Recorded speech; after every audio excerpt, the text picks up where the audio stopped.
জঙ্গি অর্থায়নের অভিযোগে গ্রেফতার নারী আইনজীবীর 2 দিন এবং অন্য 2 আইনজীবীর 3 দিন করে রিমান্ড মঞ্জুর। চট্টগ্রামের কর্ণফুলী এলাকা থেকে 270 কেজি বিস্ফোরক জব্দ। সিলেটে রাজন হত্যা মামলার চার্জশিট আদালতে গ্রহণ, পলাতক 3 আসামির বিরুদ্ধে গ্রেফতারি পরোয়ানা জারি। ঢাকা বিশ্ববিদ্যালয়ে দ্বিতীয়বার ভর্তি পরীক্ষার সুযোগ আর থাকছে না, হাইকোর্টের রায় আপিল বিভাগে বহাল। ভর্তিচ্ছুট শিক্ষার্থীদের মিশ্র প্রতিক্রিয়া। ভারতের বাজারে অস্থিরতার সুযোগে কম দামে আগে কেনা পেঁয়াজ দ্বিগুণ দামে বিক্রি করছেন অসাধু ব্যবসায়ীরা, মনিটরিং না থাকার অভিযোগ। এবং টানা বৃষ্টি আর উজানের ঢলে নদ নদীর পানি বাড়ায়, বিভিন্ন জেলায় বন্যা পরিস্থিতির আরও অবনতি, খাদ্য, ওষুধ ও বিশুদ্ধ পানির সংকট।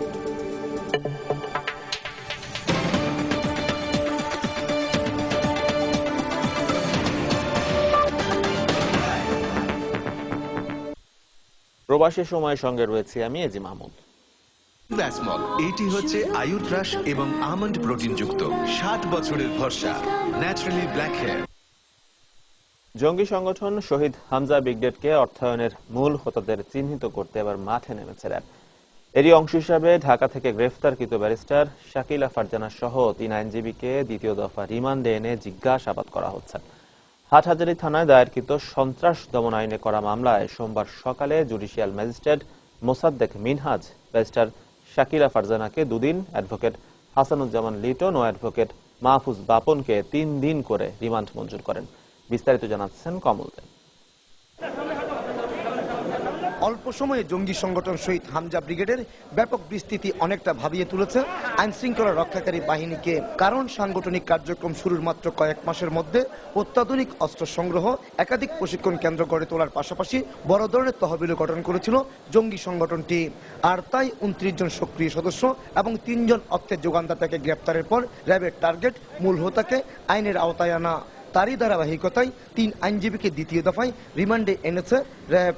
হাটহাজারী আলিপুর মাদ্রাসা ট্রেনিং, সামরিক ট্রেনিং এবং প্রশিক্ষণ, এটা জঙ্গি অর্থায়ন এবং জঙ্গিদের কারা কারা জঙ্গি, কারা কারা কিভাবে তাদেরকে টাকা অর্থায়ন করেছে, তারা টাকা কিভাবে নিচ্ছে, কে দিয়েছে, এরা কারা, এটা উদ্ঘাটনের জন্য তাদের রিমান্ড নেওয়া অত্যন্ত জরুরি। তবে গ্রেপ্তারকৃত ব্যারিস্টার শাকিলা ফারজানার পরিবার প্রথম থেকে জঙ্গি অর্থায়নের বিষয়টি অস্বীকার করে আসছে। তার আইনজীবীর দাবি, আইন লঙ্ঘন করে দ্বিতীয় দফায় রিমান্ড দেওয়া হয়েছে। 164 ধারার রেকর্ড জবানবন্দি দেওয়ার পর কোনো আসামিকে পুনরায় রিমান্ডে নেওয়ার কোনো বিধান নেই, কিন্তু আমরা দেখলাম একই তদন্তকারী কর্মকর্তা গতকালকে বাঁশখালীর একটা মামলায় স্বীকারোক্তির জন্য আবেদন করেছিলেন।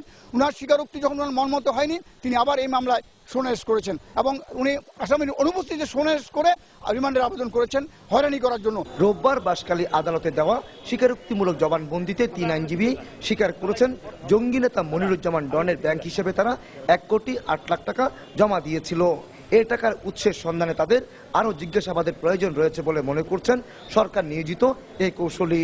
জঙ্গি হোক বা না হোক, সে জঙ্গির কানেকশন যেহেতু 154 যে সেকশনটা আছে, সন্দেহ করলেই তাকে গ্রেপ্তার করতে পারে এবং তাকে আটক করতে পারে, তাকে জিজ্ঞাসাবাদ করতে পারে। চলতি বছরের ফেব্রুয়ারি মাসে চট্টগ্রামের হাটহাজারীর একটি মাদ্রাসায় অভিযান চালিয়ে জঙ্গি সংগঠন শহীদ হামজা ব্রিগেডের সন্ধান পায় র্যাব। এরপর বাঁশখালী এবং হালি শহরে পাওয়া যায় সংগঠনটির 2টি প্রশিক্ষণ কেন্দ্র। সর্বশেষ 18 আগস্ট ঢাকা ধানমন্ডি থেকে গ্রেপ্তার করা হয় 3 আইনজীবীকে। পর্যায়ক্রমে শহীদ হামজা ব্রিগেডের বিরুদ্ধে দায়েরকৃত প্রতিটি মামলায় তাদের গ্রেপ্তার দেখিয়ে জিজ্ঞাসাবাদ করবে র্যাব। কমল দেব, সময় সংবাদ, চট্টগ্রাম।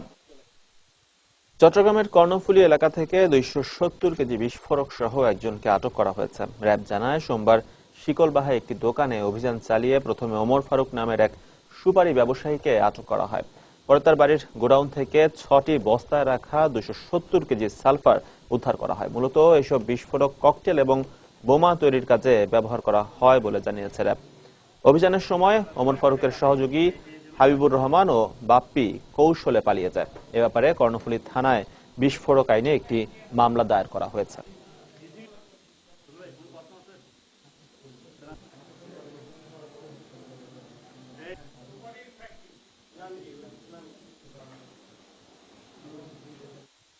নিষিদ্ধ সালফার জাতীয় বিস্ফোরক দ্রব্য আমরা উদ্ধার করেছি।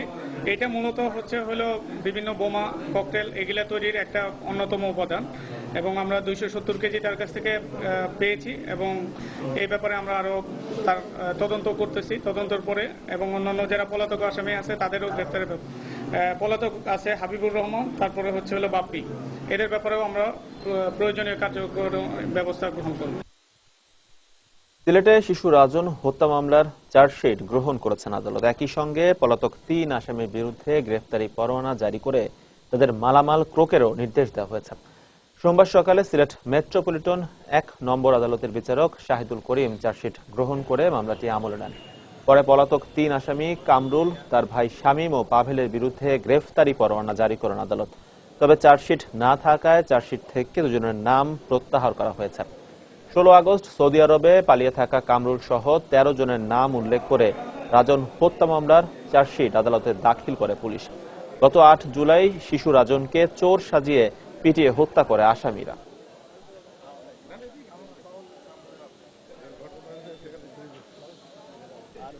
মামলাটা চার্জশিট গ্রহণ করেছেন, আমলে নিয়েছেন, পরবর্তী তারিখের 31 তারিখ দিয়েছেন এবং ওয়ারেন্ট পলাতক আসামিদের বিরুদ্ধে ওয়ারেন্ট পেন্ডে দিয়েছেন। সুতরাং এগুলা তামিল হওয়ার পরেই মামলার কার্যক্রম শুরু হবে। মামলার কার্যক্রম ইতিমধ্যেই শুরু হয়ে গেছে, কিন্তু প্রসেস মেনটেন করতে হয়। সম্প্রতি রাজধানীতে হঠাৎ করেই বেড়ে গেছে হত্যাকাণ্ড, ধর্ষণ। আর মানবাধিকার সংগঠনগুলো বলছে এসব অপরাধ রাজধানীর আইন শৃঙ্খলা পরিস্থিতিকে নাজুক করে ফেলছে। সামাজিক বন্ধন শিথিল হওয়ার কারণে প্রতিনিয়তই এ ধরনের অপরাধ বেড়ে যাচ্ছে বলে অভিমত মনোবিজ্ঞানীদের। যদিও এগুলোকে বিচ্ছিন্ন কিছু ঘটনা দাবি করে একে আইন শৃঙ্খলার অবনতি বলতে নারাজ পুলিশ। তানিন মেহেদীর প্রতিবেদন। বেসরকারি পরিসংখ্যান অনুযায়ী চলতি মাসের শুরুতেই রাজধানীতে খুন হয়েছেন 7 জন। ধর্ষণের ঘটনা ঘটেছে অন্তত 15টি। এর মধ্যে ব্লগার নীলাদ্রি হত্যাকাণ্ডের পর দেশব্যাপী ঝড় ওঠে আলোচনা আর সমালোচনার।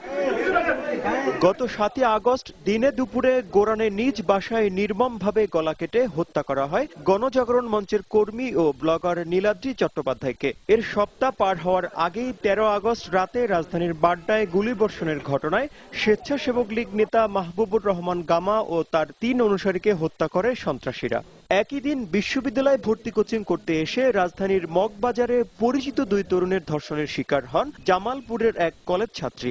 মানবাধিকার কর্মীরা বলছেন এসব অপরাধ রাজধানীর আইন শৃঙ্খলা পরিস্থিতিকে নাজুক করে ফেলেছে। প্রশ্ন উঠেছে নাগরিক নিরাপত্তা নিয়েও।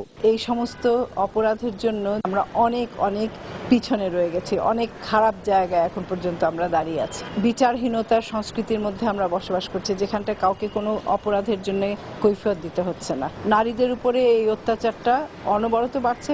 অপরদিকে মূল্যবোধের অভাব আর সামাজিক বন্ধন শিথিল হওয়ায় এ ধরনের ঘটনা বেড়ে চলছে বলে অভিমত মনোবিজ্ঞানীদের। অপরাধটা বলি যখনই যে সমস্ত রুলস রেগুলেশন আমাদের মেনটেন করা উচিত সেটা যদি আমরা না মানি, যখন করবে না বিষয়টা আমার মধ্যে কাজ না করে, সেটা আমার বিবেকের জন্যই হোক, এটা আমার প্রথার জন্যই হোক, অথবা আমার আইনের জন্যই হোক, সেটা যখন অ্যাপ্লাই সঠিকভাবে না হয় তখনই সেই কাজটা বের হয়ে আসে। সেটাকে আমরা বলি অপরাধ প্রবণতা বাড়া।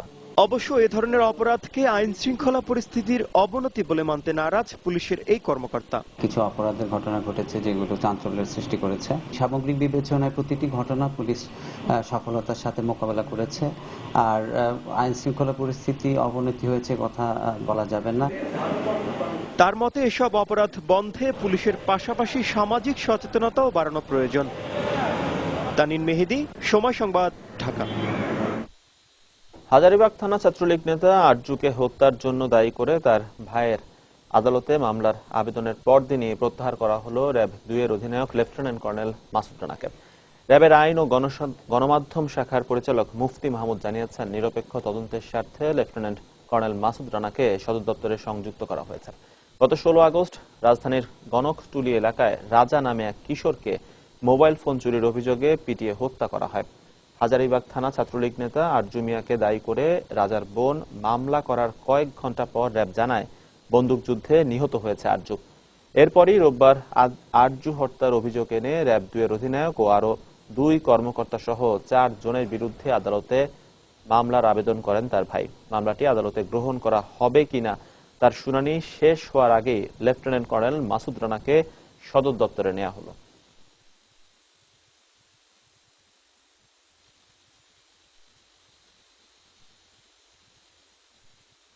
ভারত, বাংলাদেশ, নেপাল, ভুটানের মধ্যে ব্যক্তিগত, যাত্রীবাহী এবং মালবাহী মোটর যান চলাচলের চুক্তি অনুসমর্থন করেছে মন্ত্রিসভা। গত জুন মাসে ভুটানের রাজধানী থিম্পুতে 4 দেশের যোগাযোগ মন্ত্রীরা এই চুক্তি সই করেন।